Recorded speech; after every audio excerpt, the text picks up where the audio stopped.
Sijasema Ndarugo ni affordable. Please hear me well.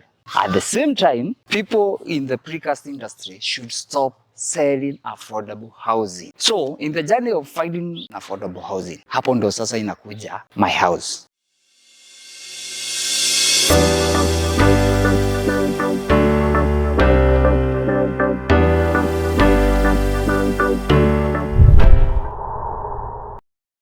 Kuna vita iko Kenya saa hii kitu inajiita affordable housing.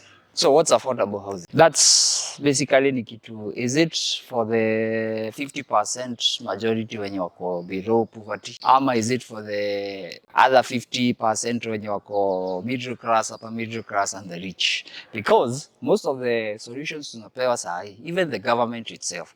Wacha tuende kwa government options. The social housing inaenda na 42,000 per square meter. Ukienda kwa affordable housing zao ni 48,000 shillings per square meter. The average cost of building in Kenya per square meter ni 33,000 per square meter. Average cost. Ukienda high end na unataka ma big finishes na nini za upper class, obviously utahit hata 100,000, but nimekupatia average cost. Hata unaweza enda chini. The average cost of a finished house with all amenities ni 33,000 per square meter. Sasa tutoke hapo. Gava promise watu ni 42, ili promise watu affordable housing, where the promise is the rent is free, licenses are wiped off, na kila kitu wiped off. How comes they above the average of 3,000 per square meter? So Ruto acha kutubeba, hiyo si affordable housing. So tutoke hapo. Kuna vita imekuwa ya precast, Ndarugo, nini, which is affordable. At one point, zile precast iko na Ndarugo, sijasema Ndarugo ni affordable. Please hear me well. At the same time, people in the precast industry should stop selling affordable housing as if wao ndo wamekuja na the solution. At the current market rates, not many people will afford even the basic. Hiyo ya 1.3. How many of you wanaweza access a bank loan of 1 million today? How many of us in Kenya can access a bank loan of 1.8 million for you to be able to finish? So in the journey of finding, me sina solution, but I'm still in the journey of affordable housing. Hapo ndo sasa inakuja my house. Welcome back. This is the house update. Niweje tu nimeona niwapatie kama shene kidogo hapo. So house update yangu ndio hii hapa. Na sasa hii tulimaliza lintel, and after we have done with the lintel, hii inaitwa lintel beam. Tuliongezea mawe kadhaa juu, a few courses. So my house, the idea nimeshamaliza ya mawe. The idea, hii roofing itakuwa imeslant, itakuwa slanted. I share some ideas zenye niko nazo.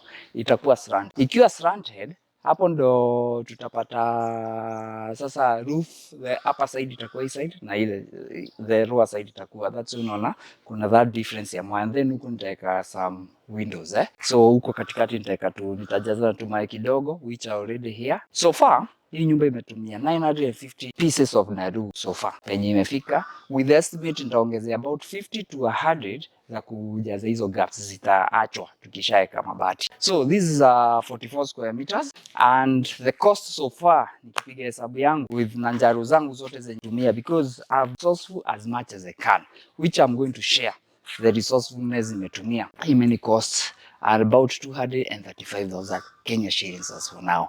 The foundation unakumbuka ilikuwa 121,000. Now from there tuko hii kupandisha. So kupandisha yote ndo cost the rest. So we are at 235,000. Ukifanya hesabu hiyo ni okay. Tumetumia kwa the main structure. So tunaenda roofing na mchanga iko hapa, kile kitu iko hapo. So what have I done to achieve that? First of all, nimekuwa the advantages in life nimekuwa nazo. My advantages. We all have a certain advantage. Me advantage moja nimekuwa nayo ni some resources. Kama hizi mbao was an advantage. Hizi mbao unaona hapa chini. Hii ilikuwa advantage because nimekuwa nikireuse zenye tulikata initially for other projects nimekuwa nazo.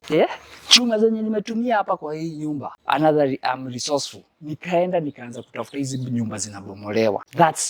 I'm resourceful. That's another advantage I have. I am resourceful. Na niko na advantage ati kuna nyumba zinabomolewa. You remember I used cabros to refill hii place. That's being resourceful. So being resourceful is what is making my cost down, because nimesema Darugo is not as cheap, but at the end of the day it's still keen. For 1.8 million yenye tunaambiwa, trust you me, hii nyumba nitamaliza na nitakuwa hata naweza kuwa na mbili kama hizi ya matatu. So tutoke hapo. What I mean by, let me show you what I mean by more resourceful. So hizi ni mbao nilikata. As you can see, my roofing itakuwa refu sana. My roofing itakuwa something very wrong. So hii mbao unaona hapa watu wangu wapi? Iko hapa chini. These ones here. Hebu kama muone. Hii mbao imetoka hapa. Hii ni ya 25 feet. Imetoka hapa mpaka pale. So hii ndio itaeko pale juu. I didn't buy this. I had a resource. Thanks to my dad and my parents, nilikuwa na hii resource ya miti walikuwa wamepanda. You see? So thanks to them, nilienda nikakata miti mbili, nikapata hizi mbao. At only cost of 6k. Hizi ni 6.2. Hizi ni mbao za 6.2. Ni nono kidogo. And then kukatisha nilikuwa nakatisha 13 per foot. Ukifanyia hesabu zile feet nilipata, nilitumia 6000. And then transportation cost nini hiyo imekuja almost, juu transport nilipa 1300, watu wa mikono nilipa 900 wa kuzi transport. So ilikuja almost 1000 and some, sikumbuki. So total cost ni 8000 plus. Ya hizi mbao. On top of that, nimepata magome, hizi ma off cuts nitatumia in other places, nimepata kuni zitatumika places zingine, na nimepata mbao zingine extra za kumaliza roof in the other sides madhiri too. So that's one resourceful, me being using what I have. In short, natumia kenye niko nayo to reduce the cost, because cost ya kujenga either hata ni choo unajenga ni expensive. Sina solution, ni expensive. Now let's come to this door. Hii mlango niliendanga, mimi unajua mimi hufanya mijengo sana. Niliendanga one of my relatives alikuwa anafanya renovation kwake. Akifanya renovation akatoa hii mlango. Kaenda nikamuuliza what do you plan? Akaniambia by the way wewe unajenga, just take it, bora tu we transport. Ile place alikuwa anajenga, unajua na ni place mimi pitia, ile day nilikuwa napitia hapo ndo nienda nikachukua hii mlango. So hii mlango sitaitumia vile. Nitaikata hapa na hapa ili kuwe box. And then mlango yangu ni kubwa, and then ni refushe hivi. But ni already nime-save cost. I'm being resourceful. So if you are planning to cut costs ukijenga, it's not about the ideas that you have ama uta reduce cost aje. It's you being resourceful. I have a client mwenye amenibamba sana on how they are resourceful. Tukifanya job anapata opportunities za cut costs with using her own advantages, which are so far away. Yeye anatumia other ways, siwezi share because of privacy, but anatumia other ways. You yourself, wewe si mimi, wewe mwenyewe ndo unajua kama hata ni kujenga, kama uko na skill ya kujenga ama kuweka stima, tumia hiyo pesa, utasave ukijiwekea stima, hiyo labor, hiyo ndo nini? Kama pengine unajua mtu anauza na mabati ama Darugo. My Darugos mimi nilinunua na 36. Whereas the current price ya huku ni 40. Why? Because the supplier mwenye natumianga nikijengea watu wengine, ako karibu na mimi. I have a vehicle that can transport them. It's only like 200 meters from my house, from here. Na niko na place naweza, na niko na gari naweza zikuwa nazibeba. I carry 100 pieces per trip. Ni just 200, hata ni less than 200 meters from where I am.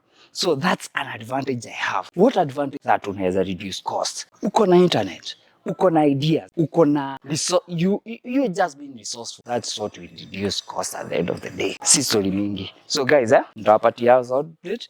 Alafu another thing, the good thing about kujenga na mawe, nga pole pole. Hii nyumba imechukua almost 4 months hai. Na sai nisijui nikiekelea mawe, nikipata 2000 nakuja nafanya kitu. Sasa natafuta pesa ya mabati. Already nimepata ya mbao, nimekata mbao. So sasa niende ni hustle pata ya mabati ni kama. Is that affordable? Wewe jijazie. It's up to you, si mimi. Guys, bye, cheers.